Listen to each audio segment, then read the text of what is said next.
And Roy H is probably Roy Hoffman. Shalom Aleichem, how are you?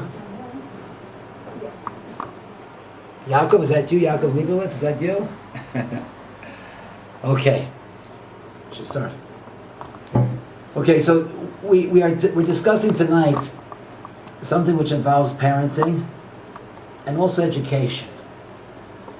And as I was preparing the Sikha, it occurred to me that even without parenting and without education, these are tools for communication, tools for relating. We're discussing the 3 R's of parenting. Now, I don't know if I'm dating myself, but the 3 R's used to be quite famous: reading, writing, and arithmetic. That's what they used to teach in the lower schools, right? And now I think that they are trying to do it in college.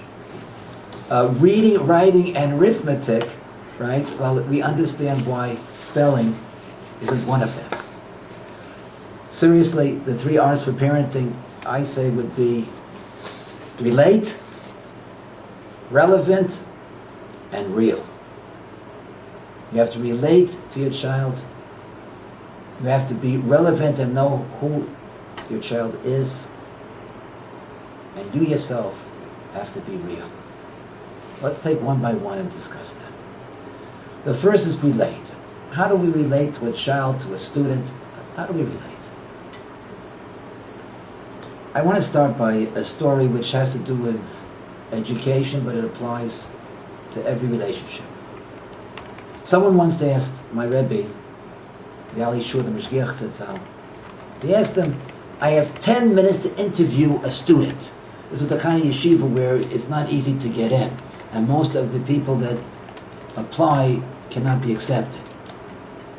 So I have 10 minutes to decide, do I want this person or not, right? What do I try to understand? Do I try to see if he's a Baal Kish when he's very brilliant? Do I try to see if he's a discipline problem? Do I try to see if he has a great memory? What is it I'm looking for? The Mashgiach Zetzel told him, it's simple. You try to see if he's the kind of boy that you could love. If you could love him, take him into your yeshiva. Because the basis of any positive relationship, any chinuch relationship, is love. And for that there's no substitute. Time, of course, is necessary. There's also no substitute for time.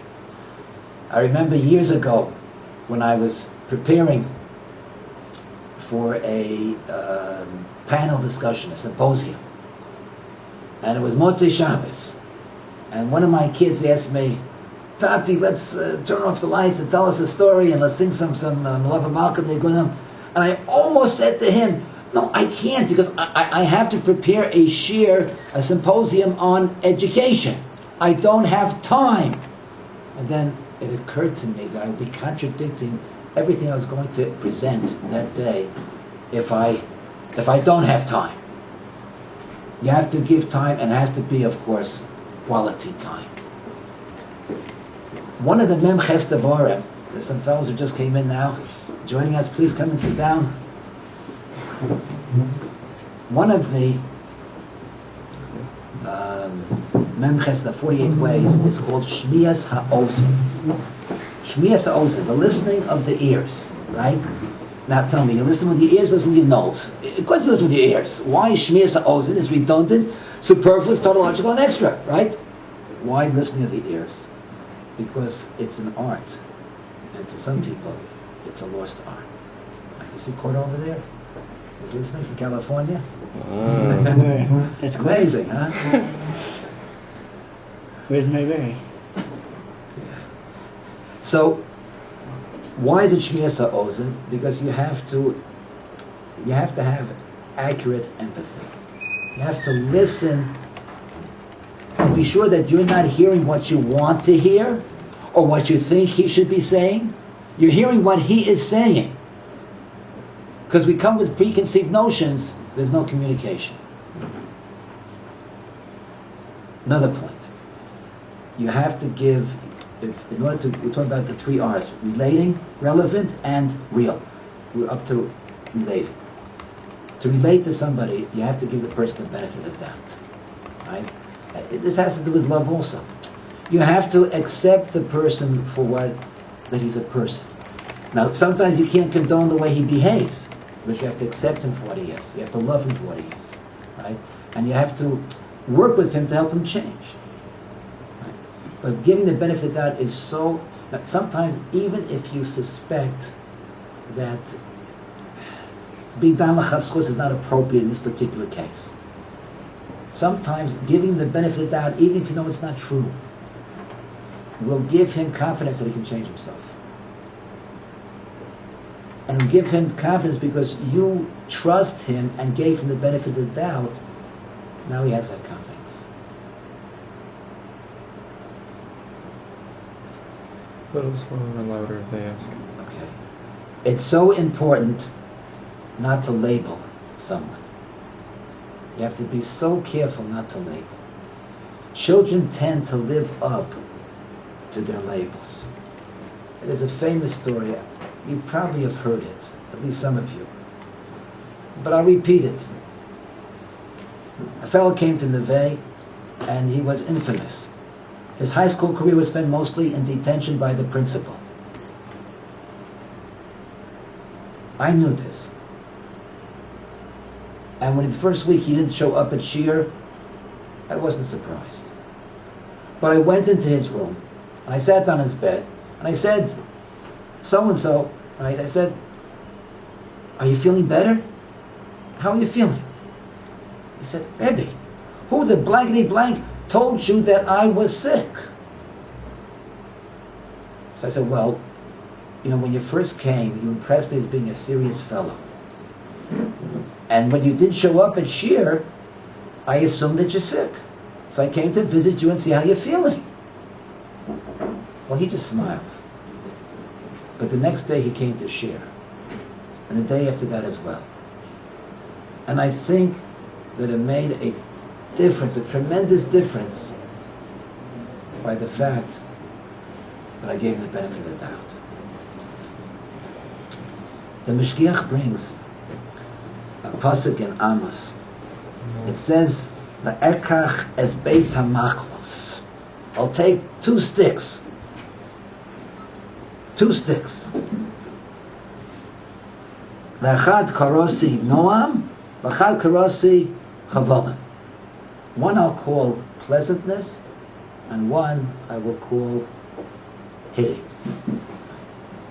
And with that I will herd the flock. We know the stick of chavalim, that's the patch. What is the stick? What is the stick of Noah, of pleasantness? Anyone? That's positive reinforcement. Positive reinforcement. It is not just as effective, it's more effective than the patch. Encouragement, idud. First of all, it builds self-esteem. And it gives the young person motivation to want to do well and to want to make you happy.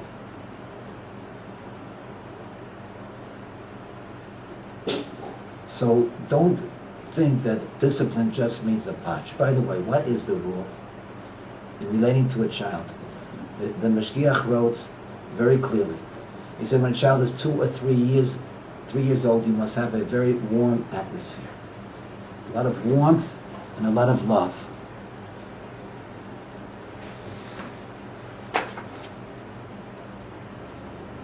Hey, Sonny Perlman says hello. Who? Sonny Perlman. Sonny, Shalom Aleichem, how are you? Thanks for joining us. And there was a request to discuss over the last minute. The last minute I should repeat it. I'm talking too fast? No, it's just Whatever. All right. So I was talking about giving always the benefit of the doubt, and even when you probably are not correct, probably the person doesn't deserve the benefit of the doubt, you should still give him the benefit of the doubt, because it'll create that relationship, and it'll give him some confidence that you believe that he can succeed. Like so many Neveh guys say, right? Because my Rebbe believed in me, I was able to believe in myself. That's so, so important. Today we are plagued by lack of self-respect and lack of self-esteem. And that is an issue and a consideration in every relationship. I think after that I said don't label, because if a child has a label of being wild, then he'll tend to live up to that label. And we don't want that to happen. And then I said that there's, in discipline, we know that Shlomo Melech said, if you spare the rod, you spoil the child. But the Navi says there are two rods. There's a makel that's called Noam, and there's a makel that's called Chavala. One is a patch, but the other is pleasantness. That's positive reinforcement. That's a tremendous, very, very important to give positive reinforcement to the children. question from Dave Martz.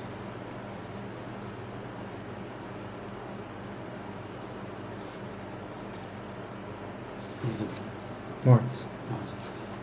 David asks a question, what about giving benefit of the doubt to someone who will take advantage of it? Right? He'll take advantage of it. If you know that he's going to take advantage of it and perhaps continue a mode of behavior which is detrimental, right? So then obviously you have to let him know that you know what's going on. Right? You can't reinforce the bad behavior. Right? When you know, and that's a mixed message that you don't want to do. I'm speaking about where there is room for being given the benefit of the doubt, and the person will feel that you hold of him and you trust him, and therefore that will be encouragement for him to act better. It's a good question. All right, we were talking a little bit about at the age of 2 to 3, it's very important that there's a very warm relationship between the parent and the child. And whatever relationship you have when the child is young, that's what you're going to have to work with when the child becomes a teenager and you really need a relationship to get through to him. The Mishgiach gave a klal, which is a very obvious one. He said like this: if you're patching the child because he needs it, then it's okay. If a 2-year-old runs out into the road at every opportunity, you can't sit down and intellectualize and tell him that it's dangerous because they're motor vehicles that are going to... you can't start telling that 2-year-old child he needs a patch to learn not to go into the road. But if you are hitting or yelling because you're frustrated, because you want to vent your own anger, that's not chinuch. That's bad mitos. I'll repeat that again. That is not chinuch. That's bad mitos. So a person has to ask himself, maybe that's why, that Gedolim waited a week. If I'm not mistaken, it might have been Rebbe Lapiyat. After a while, waited a week before he would punish his child. By that time, he knew that it was because the child needed it and not because he was venting his own frustration. It's very important to understand how to chastise a young person. Shlomo Melech said, "Al tochiach leitz penisan nekor." Don't chastise someone who takes nothing seriously, a leitz, because he'll hate you, right? Teach, give tochacha, chastise a wise person, and he'll love you. Right? What does that mean? If he's such a chacham, maybe he doesn't need to be chastised.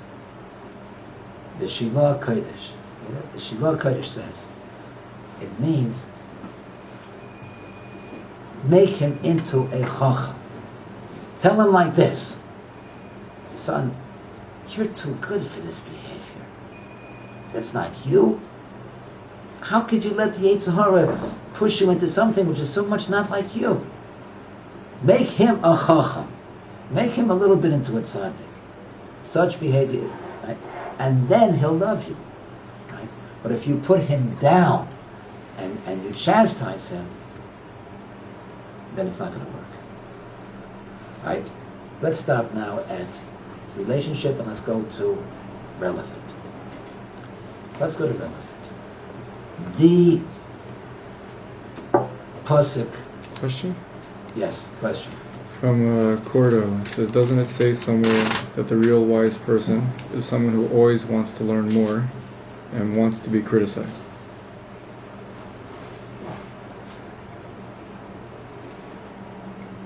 That's true. In other words, a person is taught that you have to love to be criticized. And a real chacham will welcome criticism. Right? And if you know that your Talmud is holding by that, not just that he knows it, intellectually he can know it, but emotionally has to be holding by it, then you can chastise him. Right? There were people who got my Shvel of Shalom, right? He always spoke with such pride that his Rebbe once slapped him, right? His Rebbe once slapped him. I think he came late, and he said, Rebbe, he said, I thought you told us we're the eternal people.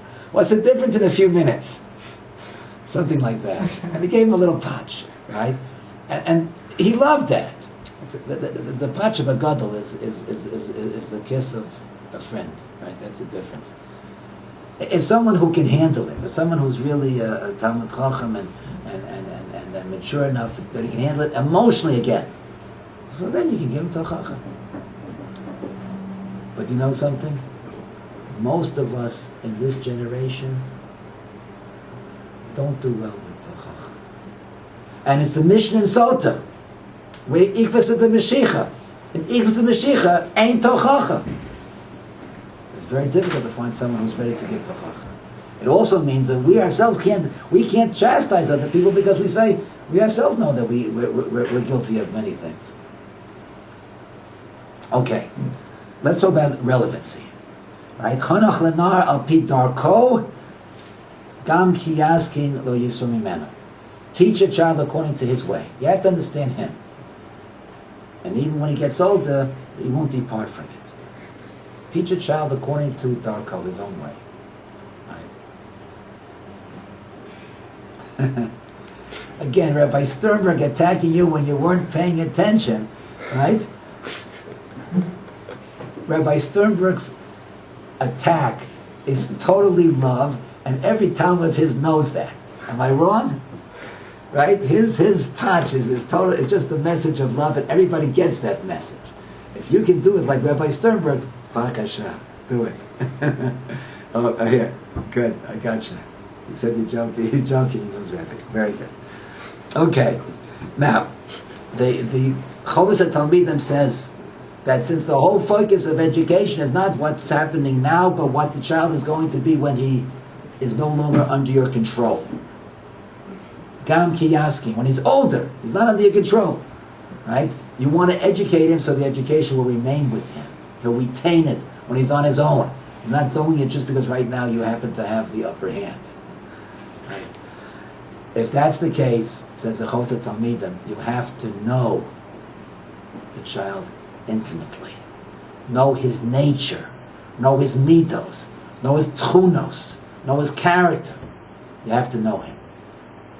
And that is not an easy task. That takes a lot of work.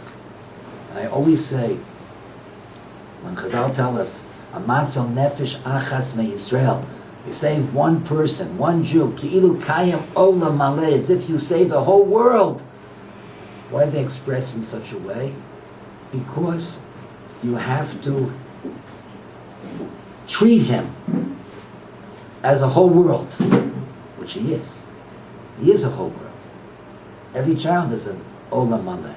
Every Talmud is an olam maleh. Treat him like that, and be able to relate to him. Right? But there is no midah that is totally negative. Right? The example that is easiest is that of stubbornness, achshanut. Right? Stubbornness can cause a lot of problems for parents and for teachers alike. At the same time, the Vilna Gaon said, an action, yatzliach. A stubborn person will be successful. You have to channel that stubbornness, that when he sets a goal, he's so stubborn that he doesn't pause until he reaches the goal. Go ahead. What's this? Cordo wants to speak up. You can turn on his mic. Yeah, Maj, how do you know what each person's way is? So Daniel Kornikowski, I'm getting really bad feedback. asked me in Russian, how do I know? How do we know a person's nature? You know, And even looking at, like, I know some people, even my own family, like my father was brought up in a certain way, let's say in Russia, and then when he had a totally different culture. So the discipline that they had back then wouldn't be normal today. It would be connected to like abuse, be put in jail for that. So how do you differentiate? How are you able to know what is right and what is wrong? you have to have das. You have to try to understand the person, where he's coming from.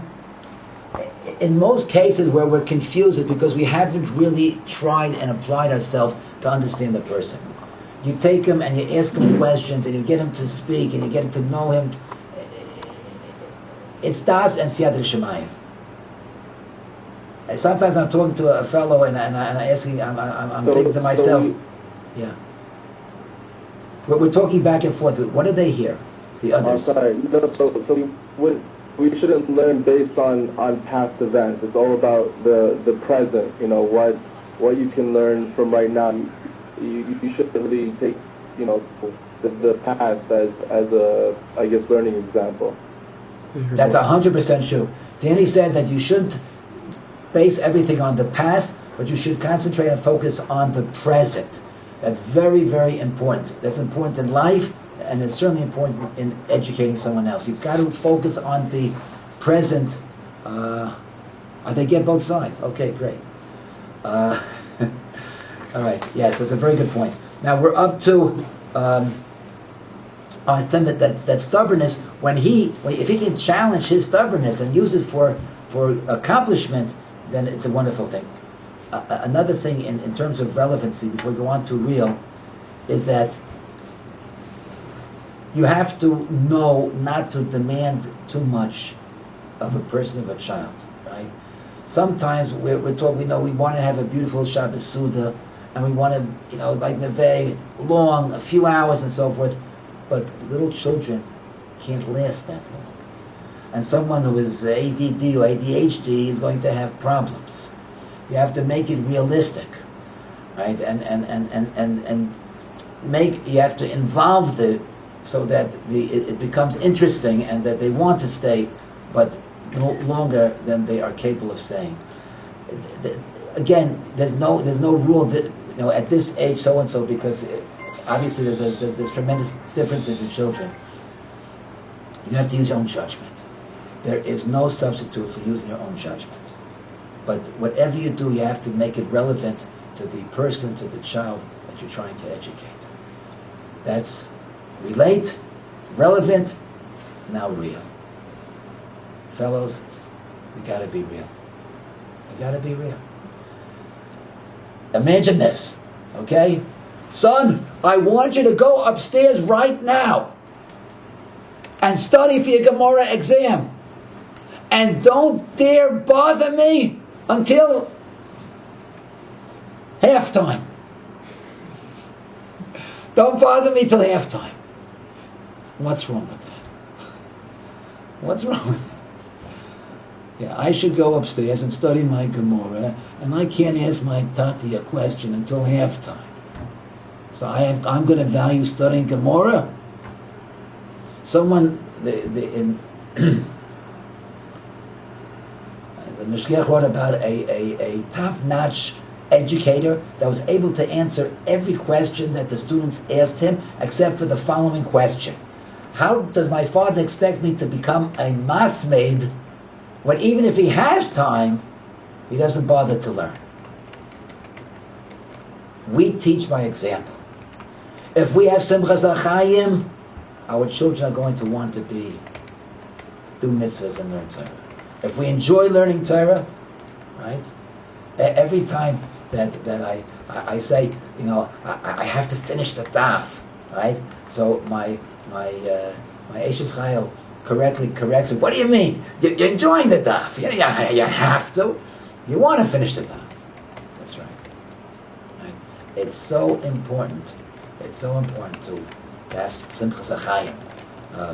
Rav Moshe Zetzal wrote about a whole generation that we lost, right? When the people came over from Europe, and it was very difficult. We have no idea, lo aleinu the nisayon, we have no idea of how difficult it was to keep Shabbos and to keep Jewish values. We have no idea how difficult it was. But the problem was that people kept on saying, it's schwer to sein a yid, it's difficult to be a yid. And that's the message that children got. You don't want to do what's difficult. They've got to see the simcha that you have when you do a mitzvah. They have to see the enthusiasm you have when you're attacking Rebbe Kivega's kasha. That makes all the difference. You have to be real.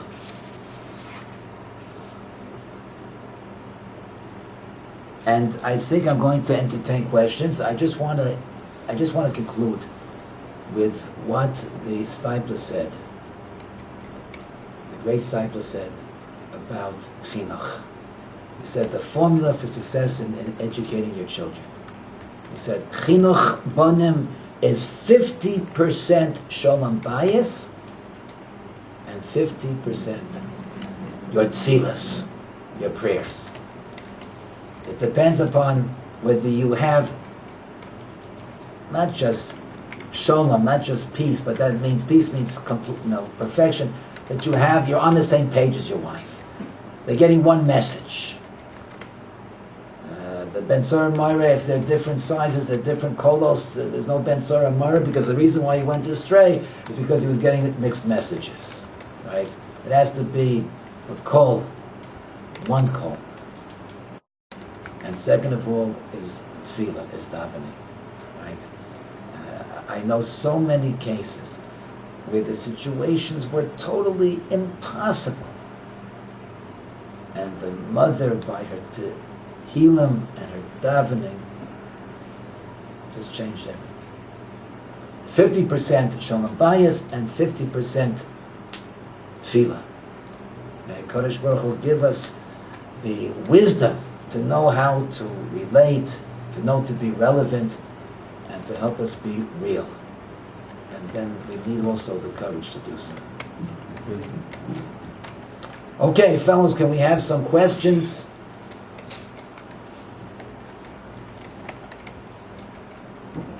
I see David Dallas Margolis is there. Shalom Aleichem, David. How are you? What's the question? We had a question before from Dave Martz. I gotta find it back here somewhere. Dave, can you ask your question again? I lost it in the chat.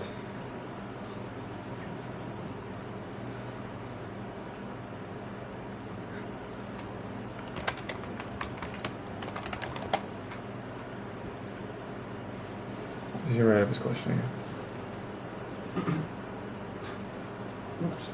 Someone's writing out a question. That's what we're waiting for.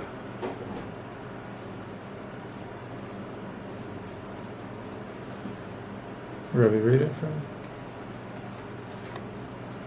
What is this? Mar said we have to channel our bad midos. Yeah. Forgot to make it big. No, different. What about? Just the yellow. What about breaking bad midos? The Only One says to break bad midos. How, if we channel, do we ever have a chance to break them? Right. Okay. That's an excellent question because I thought I made a mistake. You channel your tichunas. You channel your what's the word? Your tendencies. Right. Let's say a person born the mashal of the grua, the person born in the mazel of Adon, which is blood, right? So either if he's a tzaddik, he'll be a moel. If he's a bani, he'll be a sheikhet, and if he is a rasha, he'll be a murderer, a rotzeach, right? So person's born with certain tendencies, certain character traits, but right, that you have to channel, right? But nida, you have to work to break, like anger. Right, the meat of anger you have to break. The tendency to fight and to stand up and be strong, that you have to use for the right things, right?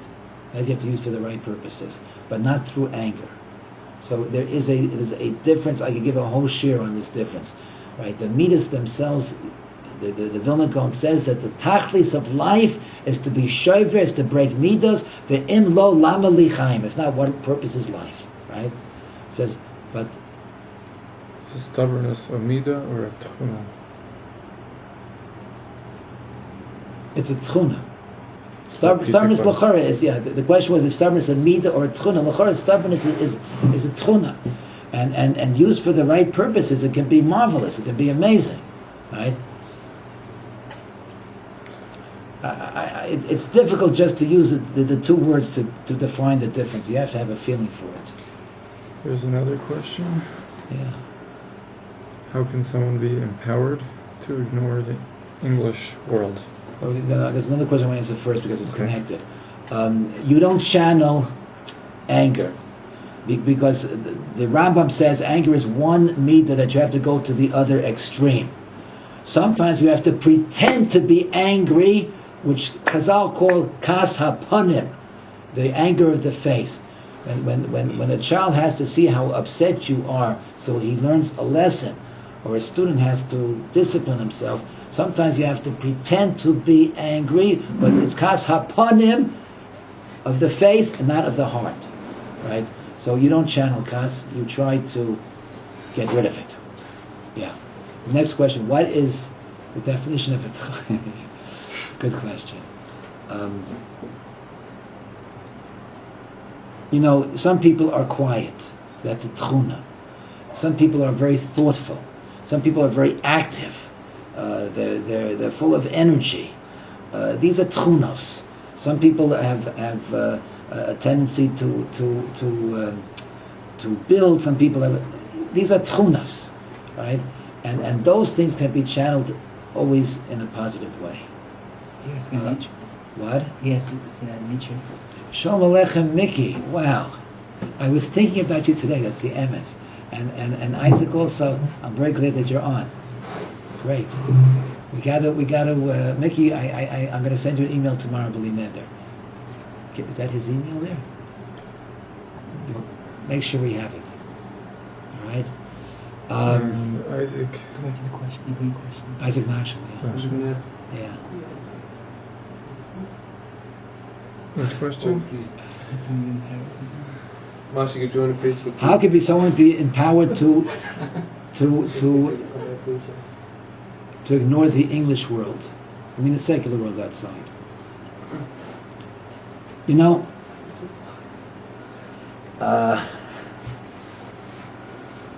that's a hard question. That's a hard question. Right? I think only when you realize that it's not your world. That it's not your world. If it's not your world, then you'll ignore it. Or at least you'll be able to escape from it. And how do you realize it's not your world? When learning Torah and serving Hashem becomes your world. That's when you realize it's not your world. In other words, you have to. In this case, I would. When in Neveh, we don't try to put down the outside world, although we do that as well. But as much as we try to build up the positive aspects of the Torah world. And when you realize that the purpose of man is to aneg al Hashem, to have pleasure and getting close to Hashem, and you realize the only real pleasure is to be close to Hashem. When you start connecting to Hashem, then the other world will mean much less to you. Right? I gave this mashal. A pianist once came and he saw for the first time in his life, he saw a what's that called? Keyboard. A keyboard, right? A pianist came and he saw a keyboard. So he starts playing away there. He knows there's no music, nothing. It's not plugged in. It wasn't plugged in, right? If we're doing mitzvahs and we're not plugged in, if we're learning Torah even and we're not plugged in, it's not going to do what it has to do for us, right? Even though, I'm not talking about the Shmuel, I'm talking about plugged in. We have to realize that the mitzvah we're doing is to make a connection, to connect to Hashem. And the learning of Torah we're doing is to connect to Hashem. When we know that we want to connect, you'll hear the music. It's all right. As the antidote, right, to further yourself in the second. What is this? Middle of a long conversation. Huh? It's been a long conversation going back and forth. Yeah, if I try to tune me in. I don't. Hello, Mars, can you hear me? Gordo. What's this, Gordo? I have a pretty crazy story. Last night, I was at a baseball game. The Angels were playing the Indians, and Mayor from Tulsa has been staying with me for the past 2 weeks. So I took him for his first time to a baseball game. So we're sitting there in the front crowd, and the guy with the peanuts came. So I asked the guy to come over so we can look at the peanuts to see if they have a hechsher. So we checked and they didn't have a hechsher. As we're leaving, Mayor Barry was like, there are 20,000 people in the stadium. 20,000 people. And Hashem made this entire game. He didn't make it for all these people that are here, for, the goyim that are, just drinking. There was a fight. He didn't make it for that.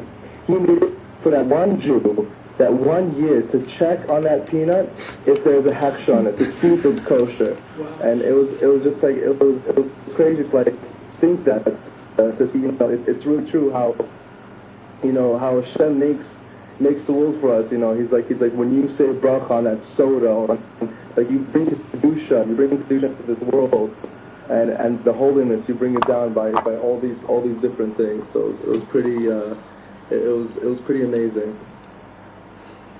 Gordon, that's an amazing story, and Meir has a very, very perceptive insight. He's very, very right. Is he still by you? Yeah. He's not here now. My brother took him out somewhere today, but he's been such a chizuk on me the past 2 weeks. We've been learning every day, and he's really put I learned before the game. I've been learning when I can't. But he told me, so you don't understand. When you go to Shemayim, when we learned this in the Sivut Shalom, when you go to Shemayim, it's like they're going to ask in Shemayim, did you put it back time? 5 minutes, 20 minutes. But every single day, did you stop and did you learn Torah? And we've been I kind of took it from to learn a half an hour a day to learning to the Shalom and to Mishnah, so it's been a big chizuk on me. Terrific. When he comes back, I'm going to tell him, and that I really appreciate his insight. Did everybody heard that insight? That the tachlis of that game was not for the thousands of people that were watching, and the 20,000 people that were there, and the people that were drinking, and the tachlis of that game was that so one Jew could check and see if there's a hechsher and say no to peanuts, right? Because it wasn't kosher, right? That's doing that is not peanuts, guys. That's the real thing.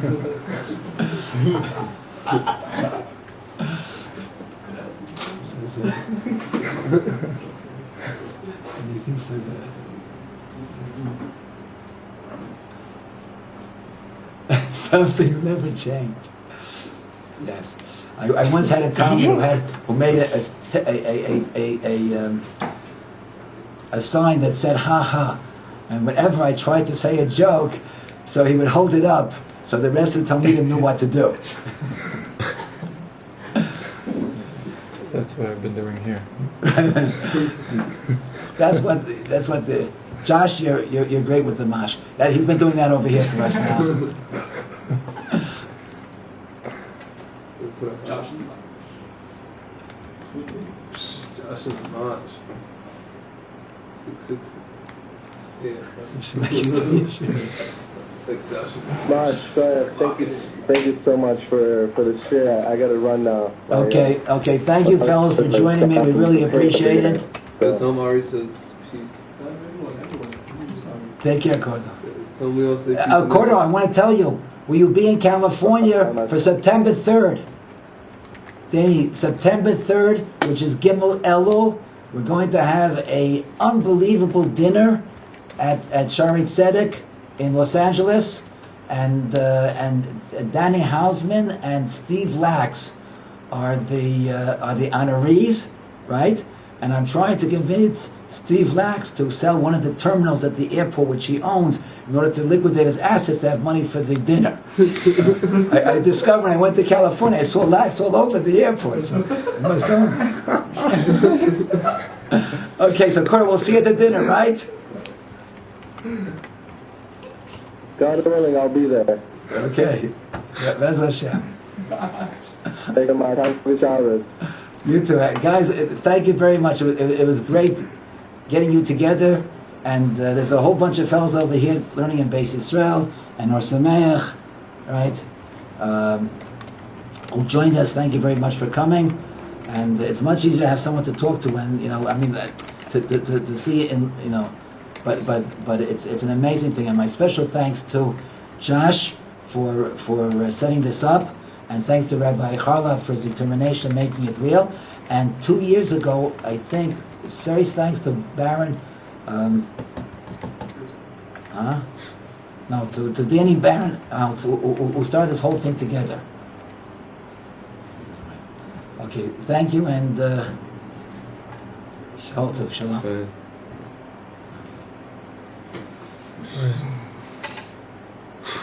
So that's it for the video, and that's it for the sound.